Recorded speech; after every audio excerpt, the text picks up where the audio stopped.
Imagine, for a moment, that you are looking for a fresh start.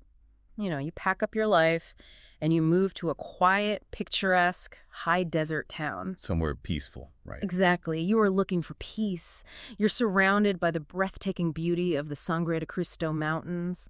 The air smells like sagebrush and pinyon pine, and, well, the stillness of the landscape is just profound. Sounds idyllic. It does. But then, as you settle into your new home, the silence is broken.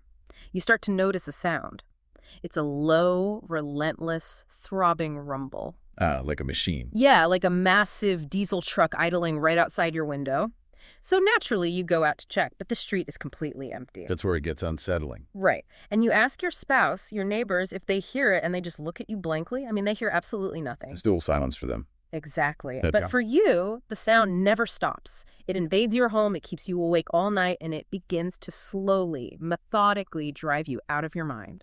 I mean, it sounds like the setup for a psychological thriller.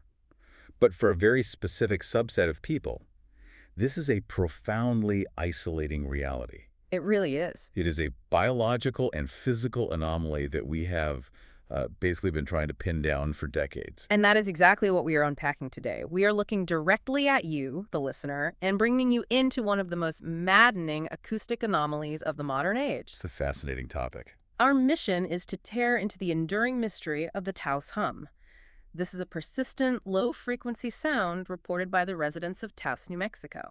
And to really understand what is happening in the desert, we are pulling together decades of data. We're talking peer-reviewed acoustical society journals, historical logs from the 1800s. The history goes back that far. Oh, absolutely. Plus highly technical investigations from national laboratories like Los Alamos and, global databases tracking auditory anomalies. Okay, let's unpack this. Let's start with the physical profile of the sound itself, because people aren't just hearing a vague phantom noise, right? Right. They were reporting a very specific, almost mechanical fingerprint. So what is the actual acoustic profile of the hum? Well, the profile is remarkably consistent across thousands of individual reports. We're looking at a persistent, low-frequency sound, typically residing in the range between 32 and 80 hertz. Okay, so a very low rumble. Exactly. But it isn't a flat, continuous tone like a tuning fork.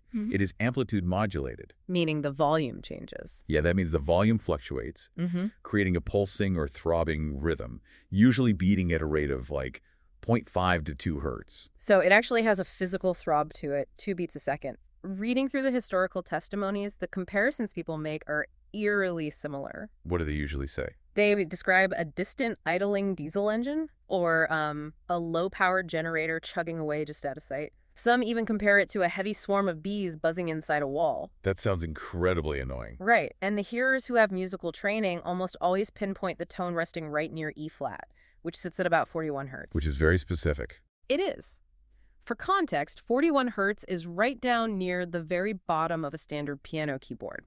It's a frequency you feel in your chest almost as much as you hear it. And, the selective nature of who actually perceives that 41 hertz frequency is what makes this phenomenon so difficult to study. Because not everyone hears it. Exactly. When investigative teams first descended on Taos to map the crisis, they conducted highly structured demographic surveys. And what did they find? Well, in one major study of 1,440 Taos residents, only 161 individuals were classified as hearers. Wait, really? Just 161? Yeah. That translates to roughly 2% of the population. Just 2%? I mean, think about the psychological horror of that.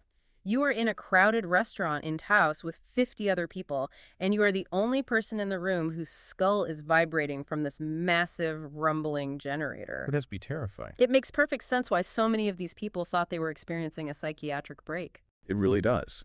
But the demographics of that 2% rule out a lot of standard audiological assumptions. Yeah. Like, it doesn't discriminate based on gender. We see an almost perfectly even split between men and women. Okay, so gender doesn't matter. What about age? Age is actually a significant factor. The vast majority of hearers fall squarely into middle age, specifically between 30 and 59 years old. Which totally throws a wrench into the idea that this is just exceptionally good hearing. I mean, we know human hearing degrades as we age, specifically our ability to hear high frequencies. Right, like those mosquito ringtones. Exactly. Children can hear high-pitched mosquito tones that adults can't. But the hum is low frequency, and it's bypassing the youth entirely to target adults. It's very counterintuitive. But the craziest part of the hum's profile is how it behaves physically. It disobeys the common sense of how sound works. Sufferers consistently report that the hum is usually louder indoors than it is outdoors. Which is the opposite of what you'd expect from a truck or a generator outside. Exactly. And it peaks at night, typically between 8 p.m. and 9 a.m. So I have to ask the obvious pushing question. If I'm trying to sleep and I hear a truck outside, I just put in earplugs. Why do hearers constantly report that earplugs, noise-canceling headphones, and thick walls do absolutely nothing to stop the hum? Well, that comes down to the fundamental physics of low-frequency sound waves. We tend to think of sound as a localized, manageable thing. Like a dog barking. Right. But low frequencies has incredibly long wavelengths. The physical length of a 50-hertz sound wave is about 6 meters, or nearly 20 feet long. Wait, a single sound wave is larger than the bedroom you were sleeping in? Yes. Try to picture a wave of water that is 20 feet from crest to crest. A tiny pebble in the water isn't going to stop that wave. It just washes right over it. Oh, wow. In acoustics, for a physical barrier to effectively attenuate or block a sound wave, the obstruction needs to be roughly half the size of the wave itself. But you'd need a massive wall. Exactly. To block a 50-hertz hum, you'd need a dense wall or a hypothetical earplug that is at least 3 meters thick. 3 meters thick. So a little piece of foam in your ear canal is basically acoustically invisible to a 20-foot wave. Completely invisible. The standard wood and drywall of a suburban home offer no resistance either. In fact, standard residential architecture actually makes it worse. Ah, because of resonance. The room becomes an amplifier. You got it. Right. A closed room with specific dimensions can act as a resonance chamber. If the dimensions of the bedroom align with the wavelength of the hum, the sound waves bounce off the walls and stack on top of each other. Building up pressure. Yes, constructively interfering to increase the air pressure. The house is acting like the wooden body of a cello, amplifying the frequency indoors, while the air outside remains relatively quiet. That is horrifying. You are literally trapped inside an acoustic drum, and your own hands can't block the noise. It's inescapable. But, before we assume this is some byproduct of modern industrial living like power grids and cell towers, we really have to look at the history of the region. Taos has a bizarre acoustic pedigree that goes back over a century. That's right, back to the 1800s. Yeah, in the mid-1800s, a highly respected hermit and holy man named Giovanni Maria Agostini Giustiniani traveled through the New Mexico territory. Quite a name. He spent time living on El Salto Peak, up in the Sangre de Cristo range right near Taos, and his journals are just fascinating. He wrote extensively about hearing the singing waters. The singing waters. Yeah, he described the mountain itself naturally generating 7 distinct musical notes. Wow. So that historical record establishes that the unique geological and topographical layout of the Taos region has been generating auditory anomalies long before the invention of the diesel engine. Right, it's baked into the landscape. The modern iteration, however, the aggressive mechanical throb that we call the Taos Hum, didn't surge into public consciousness until the spring of 1991. It was a sudden, explosive onset. It wasn't a gradual realization. It was a huge wave of reports. Take Catania and Bob Saltzman, for example. Their story is pretty intense. It really puts a human face on the data. Catania was a professional dancer and choreographer. She relied entirely on her physical equilibrium. And the hum messed with that. Completely. The hum didn't just annoy her. The low-frequency vibrations completely ruined her inner ear balance. She was awakened night after night by this inescapable throb to the point where she had to abandon her dancing career. That's just tragic. And Bob, her husband, developed agonizing chronic insomnia and severe headaches. They endured this for over a year, and finally, in 1992, they wrote a desperate, detailed letter to the local Taos newspaper. And what's fascinating here is that that letter served as a massive social release valve. People finally realized they weren't alone. Exactly. Prior to its publication, you had hundreds of people suffering in isolation, each terrified that they were developing schizophrenia or a brain tumor. I can't even imagine that fear. But the moment the Saltzmans went public, the newspaper was flooded with calls and letters from families all across town. The unified outcry escalated so rapidly that by 1993, the distress of a few hundred Taos residents landed on the desks of the U.S. Congress. It's amazing. A local noise complaint triggered a federal response. The New Mexico congressional delegation formally requested an investigation, which kicks off one of the most intense slightly absurd scientific hunts of the 20th century. They really didn't hold back. Not at all. By 1993, a massive task force descends on Taos. We are talking heavy hitters.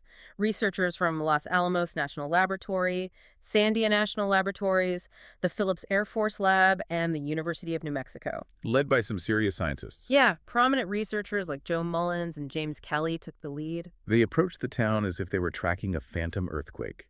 Because standard acoustic microphones are designed to capture human speech and high frequencies. They're functionally useless for measuring extreme low frequencies at low volumes. So what did they do? To solve this, the engineering teams had to custom build a 150-pound microphone. Wait, why does a microphone need to weigh 150 pounds? Well, it has to do with the mass required to interact with a 20-foot wavelength. A standard microphone diaphragm is tiny. Right, like the one in a phone. Exactly. A massive low-frequency wave will just push the whole microphone around without creating the necessary pressure differential across the diaphragm to actually register a sound. So it just bobs in the water, essentially. Yes. So the engineers took an 18-inch woofer, the kind of massive speaker you use in a stadium sound system, and reverse engineered it. Oh, that is clever. A speaker pushes air to make sound. If you wire it in reverse, the massive surface area of the cone can act as a giant, highly sensitive diaphragm, capable of physically resisting and measuring the pressure of incredibly long wavelengths. So they built a mechanical ear the size of a coffee table. Pretty much. They loaded these massive rigs into RVs and parked them right outside the Saltzman residence. They buried geophones deep in the earth to measure seismic vibrations. They set up magnetometers to look for weird electromagnetic A fields. full scientific dragnet. They blanketed the area with the most sensitive diagnostic equipment the government possessed. I want you to imagine the tension. The scientists are sitting in these RVs, watching the readouts, waiting for the invisible diesel engine to show itself. And did they find anything? Well, at one point, the needles in the geophones go crazy. They pick up a massive, localized seismic event. It was a very brief moment of triumph for the research team. Until they went outside and found a highly frustrated gopher furiously trying to tunnel through the buried geophone, physically kicking the metal cylinder out of its burrow. The mundane realities of field research, right? So true. But once they filtered out the wildlife, the final results of that massive multi-agency investigation were incredibly sobering. Meaning they found nothing. The 150-pound microphone detected absolutely no acoustic signal in the air that matched the profile of the hum. The geophones register no unusual tectonic or seismic activity beneath the town. Nothing at all. Well, the magnetometers did pick up some localized electromagnetic data, specifically 60 hertz interference bleeding off the local power grid and a few generators running at a nearby golf course. But not the 41 hertz hum. No.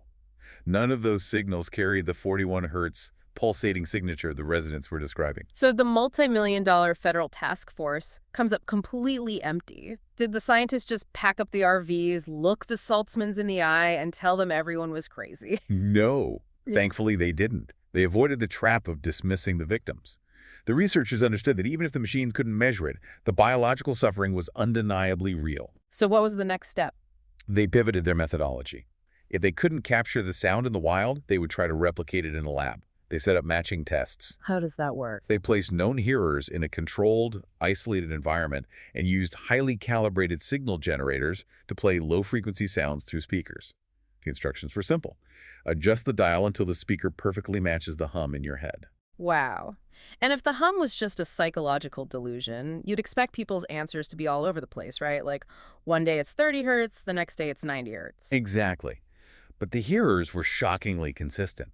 They reliably and repeatedly dialed the equipment straight into that 32 to 80 hertz pocket, often locking right onto E-flat. That gives it a lot of credibility. It does. But the matching test revealed something much more profound about the physics of what was happening. During the test, multiple hearers reported experiencing beats between the artificial sound generated by the speaker and the actual Taos hum they were perceiving. Okay, hold on. We need to break down what a beat is in this context, because if there is no sound in the air, how can there be a beat? Right. In physics, an acoustic beat is a phenomenon of interference. If you play two distinct tones that are very close in frequency, say, one at 40 hertz and one at 42 hertz, the sound waves will physically interact in the air. Like ripples in a pond crossing over each other.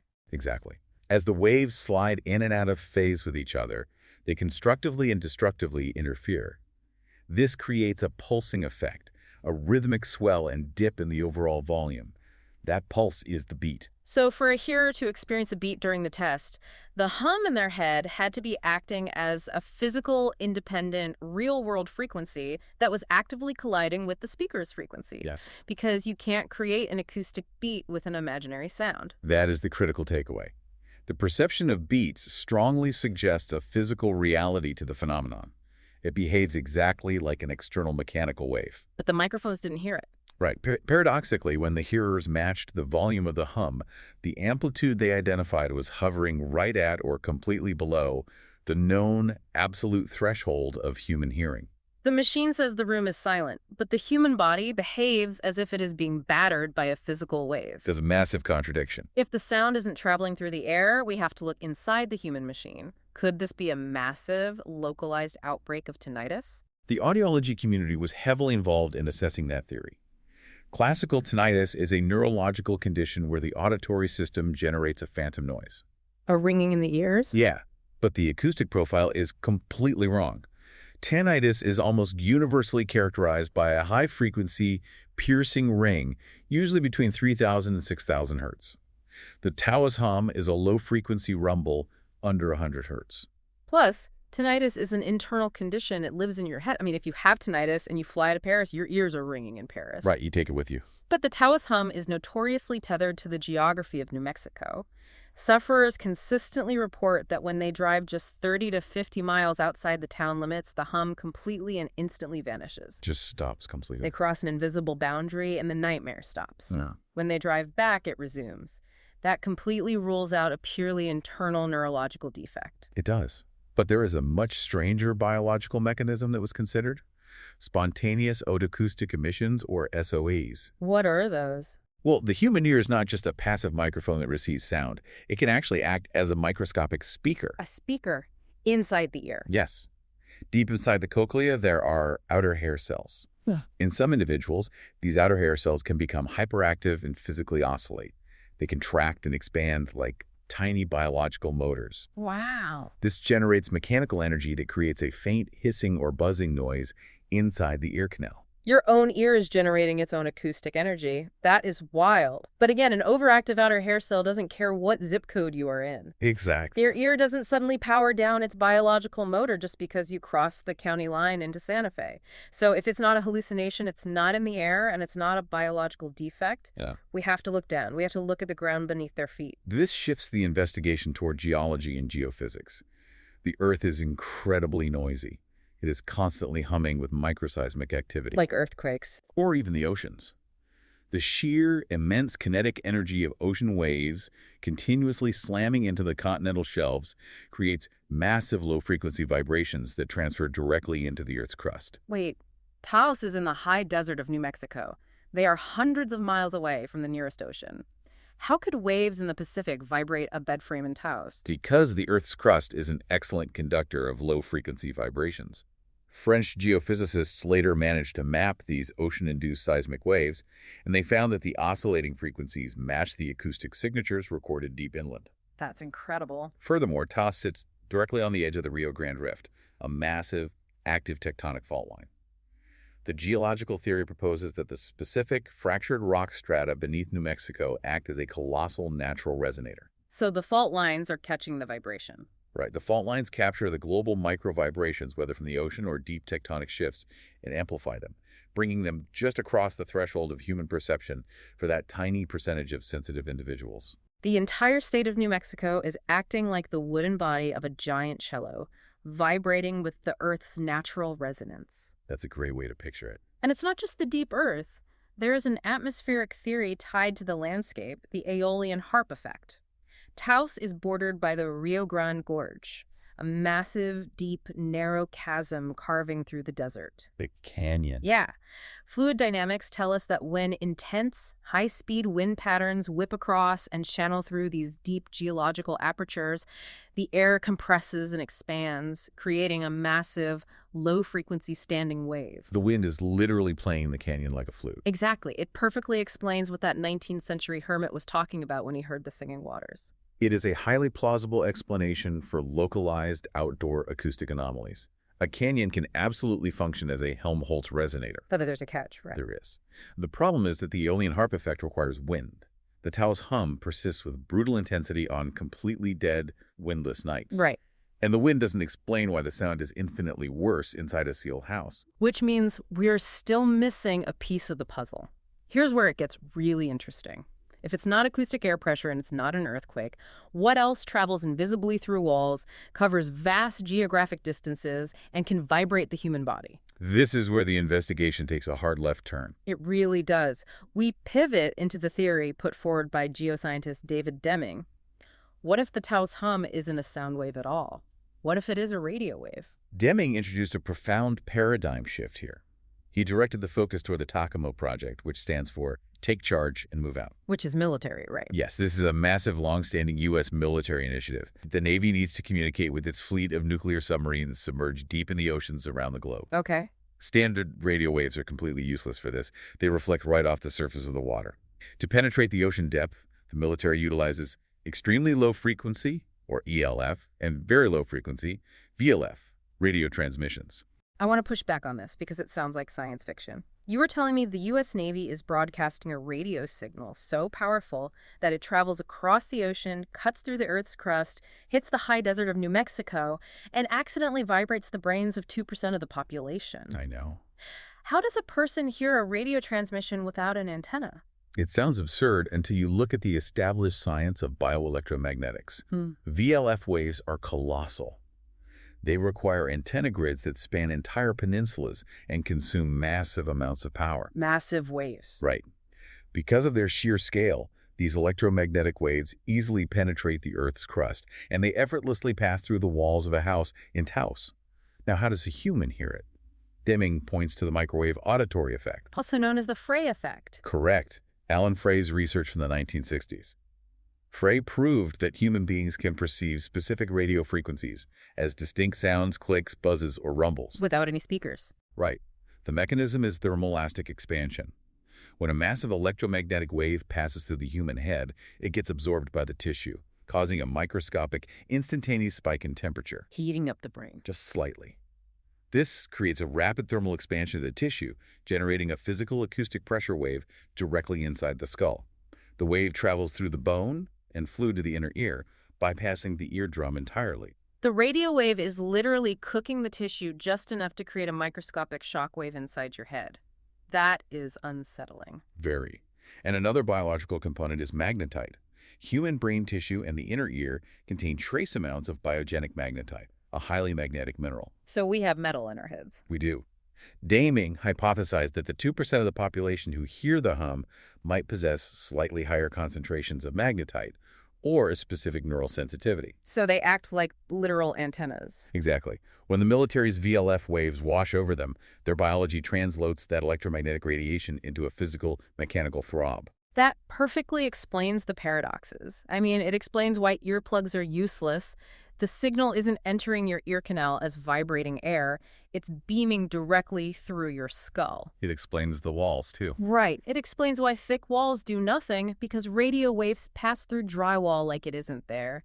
It even explains the nighttime intensity. How so?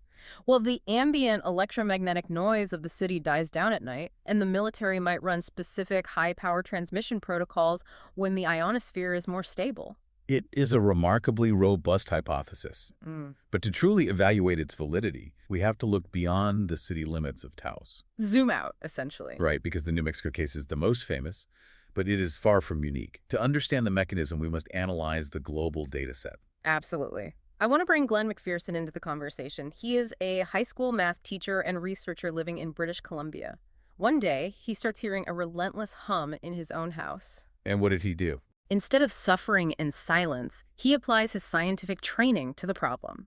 He creates the World Hum Map, a global open-source database where sufferers can log their exact coordinates, their symptoms, and the profile of the sound they're hearing. That's brilliant. Within a very short time, he aggregated over 5,000 data points from around the planet. McPherson's work was instrumental in proving that the hum is a widespread systemic issue, not a localized hysteria. It's everywhere. Yeah, he identified what he calls the standard narrative of the hum, which crosses all cultural and geographic boundaries. The 40 hertz rumble, the indoor amplification, the 2% demographic, it is identical in New Zealand, in London, and in Taos. But his map also did something crucial for researchers. It helped differentiate the Taos hum from localized, solvable acoustic problems. Let's give these global hums some space, because analyzing the solved mysteries helps us isolate what makes the unsolved ones so difficult. That's a good point. Take the Windsor hum in Ontario, Canada. This one flared up around 2011, and it was violent. It wasn't just a faint buzz in the ear. It was physically rattling the glass in people's windows and causing extreme distress across the city. The Windsor hum is a perfect example of how massive industrial infrastructure generates infrasound. It took years of political wrangling and scientific study, but in 2020, researchers utilized a technique called acoustic beamforming. Which is like mapping the sound. Basically, they deployed an array of specialized microphones across the city, capturing the sound from multiple angles to create a highly detailed, three-dimensional acoustic map. They traced the massive wavelengths directly across the Detroit River To Zug Island, a highly industrialized, heavily guarded landmass in Michigan. It turned out the massive blast furnaces of a U.S. steel plant were generating continuous heavy infrasound. a giant machine. Yeah, the low-frequency waves rolled right across the water and pounded into the Canadian residential neighborhoods. When the plant eventually shut down operations, the Windsor hum vanished. We saw a nearly identical resolution with the Kokomo hum in Indiana.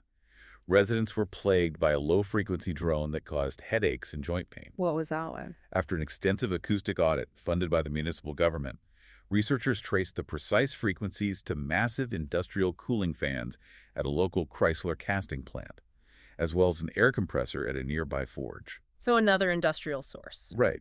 The factories installed industrial silencers and altered the intake systems, and the primary hum was drastically mitigated. Those are the anthropogenic hums, human-made machines causing human suffering. But nature can be just as loud and bizarre.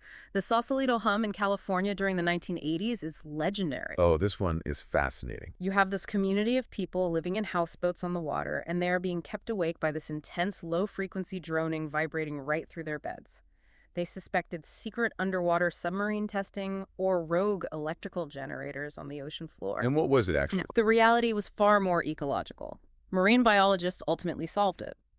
The drone was the mating call of a fish, the plainfin midshipman toadfish.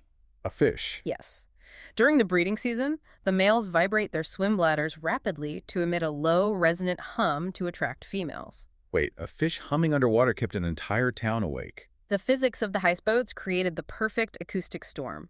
The low-frequency sound traveled beautifully through the dense water. When those waves struck the fiberglass and steel hulls of the houseboats, the hulls acted as massive sounding boards. Oh, I see. They picked up the vibration and resonated it directly into the living spaces, turning every bedroom on the bay into a giant aquatic amplifier. It perfectly illustrates how easily biology can mimic a mechanical generator. Right. But when we look at the historical data, not all of these global hums end with a quirky fish or a factory silencer. True. The Bristol hum in the United Kingdom is incredibly grim. Back in the late 1970s, it completely consumed the city. Over 800 people reported this maddening, inescapable drone. That's a huge number of people. It is. The Bristol case highlights the severe medical and psychological trauma associated with prolonged exposure to infrasound. The sheer inescapability of the noise led to massive public health interventions. Because it was causing real harm. Tragically, the unrelenting distress and sleep deprivation were linked to at least 3 suicides in the region. And despite massive investigations by environmental health officers, the definitive source of the Bristol hum was never found. Which drags us right back to the high desert. Because Taos is not Windsor. There is no Zug Island steel mill hiding behind the mountains. There are no toadfish in the Rio Grande. Right. The total vacuum of an official, definitive answer is a dangerous thing. When a community is in physical pain and the multi-million-dollar federal task force says we have no idea, the human mind starts to fill in the blanks. People need an explanation. Exactly. And the theories that spring out of Taos range from clever engineering to deep state paranoia. Let's look at the mechanical theories first. Well, mechanical engineer Steve Kohlhaas proposed a highly detailed infrastructural theory. He completely bypasses factories and looks at the arteries of the country, the vast subterranean network of high-pressure gas pipelines. Ah, the pipelines. His model suggests that as massive volumes of pressurized natural gas are forced through these pipes, The gas encounters structural bends, narrowing valves, and compressor stations. Creating friction. Exactly. This high-speed friction generates immense, low-frequency mechanical vibration. So the pipe itself starts vibrating like a massive subterranean guitar string. Exactly the concept. The mechanical vibration transfers directly into the surrounding soil and bedrock. It travels through the earth until it hits the deep concrete foundation of a residential home. Which then amplifies it. Right, which then acts as a resonance chamber, transmitting the hum into the living space. It's a highly rational, structurally sound theory that accounts for the geographic spread of the hum. It is a great theory. But this is New Mexico. You can't throw a rock in the desert without hitting a secret military installation. We have to address what the local populations are actually discussing. The underground bases. Taos is barely an hour-and-a-half drive from Los Alamos National Laboratory, the literal birthplace of the atomic bomb, and one of the most classified research facilities on Earth. So, naturally, the community begins pointing fingers at DUMB's deep underground military bases. The logic applied by the speculative community is straightforward. If you are expanding classified underground facilities, you require massive subterranean tunnel-boring machines. Those would make a lot of noise. Furthermore, an underground city requires colossal industrial ventilation systems to cycle air miles below the surface. These machines would generate exactly the kind of relentless, low-frequency mechanical throb that could permeate the bedrock of Taos. And some theories go even further off the grid. The town of Taos is located roughly 100 miles from Dulce, New Mexico. For anyone familiar with speculative history, Dulce is infamous. The Dulce base. Yes. Since the late 1970s and 1980s, there has been a persistent narrative claiming that a massive, highly secretive joint human-alien underground facility exists beneath the Archuleta Mesa near Dulce. That's a huge jump. It is. The theory asserts that advanced non-human technologies, electromagnetic propulsion systems, or subterranean conflicts are generating the acoustic and seismic anomalies bleeding into Taos. It is critical to maintain a neutral, analytical distance here. Mm. We're not evaluating the existence of subterranean extraterrestrial bases. We are evaluating human psychology. That's a fair point. The emergence of the Dulce theory in relation to the Taos Hum is a textbook example of how the mind seeks narrative closure. The hum is invisible, powerful, and frightening. A secret government or alien base provides a tangible, albeit terrifying, villain to blame. It gives it a shape. Right, it organizes the chaos, the unknown, into a recognizable story. I completely agree. When you are lying awake at 3 a.m., your skull vibrating, your nose bleeding, and your doctor tells you you're just stressed, you start looking for massive hidden machines. It's a natural reaction. But there is a completely different way to interpret this energy. We have to look through the cultural and spiritual lens. Taos is an ancient place. The Taos Pueblo has been continuously inhabited for over 1,000 years. It's deeply historical. Some modern mystics, along with certain interpretations of indigenous teachings, view the hum in a completely non-mechanical light. In these frameworks, the low-frequency resonance is not viewed as an industrial pollutant or a military weapon. It is interpreted as the literal heartbeat of the Earth. They call it the Earth Holding Council. They view this deep resonance as a sacred, natural phenomenon that is resetting the harmonic patterns of the landscape. So it's positive. For people attuned to this philosophy, suddenly hearing the hum isn't a curse. It's a profound spiritual awakening. It's an initiation. They find deep, grounding comfort in the sound. It creates a staggering dichotomy of perception. You have two people hearing the exact same physical frequency. For one person, it is a spiritual embrace that connects them to the planet. For the other, it is a torturous, acoustic weapon destroying their sanity. Two completely different realities. However, we cannot let the spiritual interpretations gloss over the brutal medical reality. For the 2% of the population who experience this as an invasive force, the physical and emotional devastation is absolute. The human cost of the hum is staggering. The sleep deprivation alone is enough to break a person. We are talking about weeks and months of fragmented, terrible sleep. And that leads to other issues. The physiological symptoms cascade from there.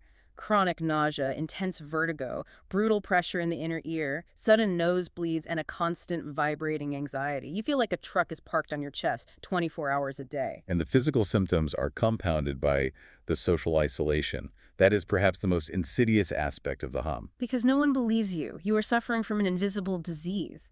Imagine sitting on your couch, vibrating with anxiety, your head pounding from the throb of the diesel engine. And everyone else is fine. Your spouse is sitting right next to you, reading a book in total silence. wondering why you are acting erratic. Hearers are routinely dismissed by their own general practitioners as hypochondriacs. It's medical gaslighting, essentially. They are ridiculed by their neighbors. They are told to take anxiety medication. The isolation breeds a very specific, dark despair. This is why modern audiology experts, researchers like David Bagley and Jeff Leventhal, have fundamentally shifted their approach to the hum. Shifting away from finding the source. Right. They recognize that hunting for the source, whether it's the Navy or a gas pipeline, does not help the patient sitting in their office today. Since medical science cannot turn off the hum, they have to focus entirely on mitigating the patient's reaction to it. How do you mitigate a sound that a person can't stop hearing? You utilize cognitive behavioral therapy, or CBT. Therapy for a noise. Yes. When a hearer perceives the hum, their brain immediately categorizes it as an invasive threat. This triggers the amygdala, initiating a fight-or-flight response. Ah, so their body goes into panic mode. Exactly. The heart rate spikes, stress hormones flood the body, and the brain hyper-focuses on the sound, making it appear even louder. CBT aims to fundamentally break that neurological feedback loop. How so? Through guided therapy, the patient actively trains their brain to reclassify the hum. They teach the nervous system to file the sound under harmless background noise instead of active biological alarm. It's essentially rewiring the software of the brain to ignore the hardware's glitch. If you remove the fear, the body stops fighting the sound, and the person can finally sleep. Exactly. And it's not just psychological therapy. There is some incredible technology stepping into the gap. Hearing aids are no longer just volume knobs for the elderly. Audio prosthetists are developing custom, highly advanced devices with specialized noise filtering algorithms. They're utilizing customized tinnitus masking protocols. Yeah. These advanced earpieces can generate a highly specific continuous layer of white noise or blink noise. To drown it out. Yes. The goal is to perfectly match and blanket the incredibly low 40 Hz rumble of the hum. By introducing a competing, non-threatening frequency directly into the ear canal, they can effectively drown out the hum, giving the nervous system a desperately needed break. It is a vital lifeline. But let's be honest, CBT and white noise machines are treatments for the symptom. They are not a cure. True. The ultimate goal of the scientific community is to definitively solve the mystery of the source. Which brings us all the way back to David Deming's theory about the Navy's VLF radio waves. The Deming box. Right. Deming proposed an elegantly simple, definitive experiment to prove whether the hum is an acoustic sound wave or an electromagnetic radio wave. It is known as the Deming box. The methodology of the Deming box is conceptually flawless. The protocol requires constructing 3 separate human-sized enclosures. Okay, what are the 3 boxes? Box number 1 is heavily soundproofed using standard acoustic foam and mass-loaded vinyl. It completely blocks physical acoustic air pressure, but allows electromagnetic radio waves to pass through. Got it. And the second? Box number 2 is a Faraday cage.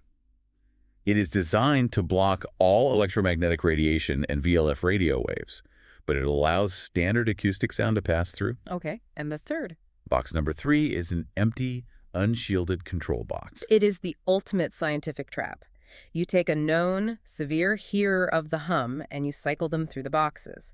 If they sit in the soundproof box, the one that blocks air but lets radio in and the hum completely stops, then we know the Taos Hum is a massive physical sound wave traveling through the air. Exactly. Conversely, if they sit in the Faraday cage, the box that lets sound in but blocks the electromagnetic frequencies and the hum instantly vanishes, the decades-old mystery is solved in a single moment.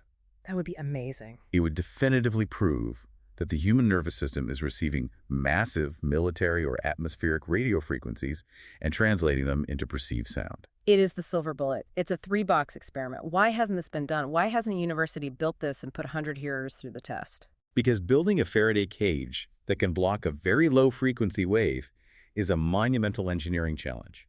VLF waves are designed to penetrate oceans and mountains. So a thin metal cage won't work. No. A simple chicken wire cage or thin aluminum box will not stop them. The physics of electromagnetic shielding rely on a concept called skin depth. Skin depth. To block a low-frequency, long-wavelength magnetic field, you need incredibly thick layers of highly conductive and high-permeability metals, like solid copper or specialized new metal alloys. Oh, wow. Building a human-sized, breathable enclosure out of thick mu metal is astronomically expensive and incredibly heavy. So the blueprint to solve the mystery is just sitting on a desk gathering dust because the resources haven't been marshaled to build a thick enough metal box. It is maddening for researchers like Glenn McPherson. The answer is right there. The hesitation or the logistical inability to execute the Deming box experiment highlights a profound philosophical tension at the very core of the Taos Hum. When we step back from the microphones and the radio waves, the phenomenon forces us into the realm of epistemology. It evokes the philosopher Immanuel Kant and his articulation of the problem of perception. We're talking about the difference between the objective universe and the human simulation of it. Exactly the concept. Kant argued that human beings never truly experience the objective, unfiltered reality of the universe, the noumenon, or the thing in itself. We only see our version of it. Right. We only experience the phenomenon, the world, as it is aggressively filtered, translated, and limited by our specific biological sensory hardware. Right. Our eyes only possess the hardware to see a tiny microscopic sliver of the electromagnetic spectrum. We call it visible light, but it's just a fraction of what's out there. We miss so much. Our ears only hear a tiny band of acoustic frequencies. The universe is screaming in colors and sounds we physically cannot process. And modern empirical science relies entirely on the consensus of those limited senses, aided by the objective measurement of our tools. Like checking a thermometer. Exactly. If a thermometer reads 70 degrees and the room feels like 70 degrees, we agree that 70 degrees is the objective reality.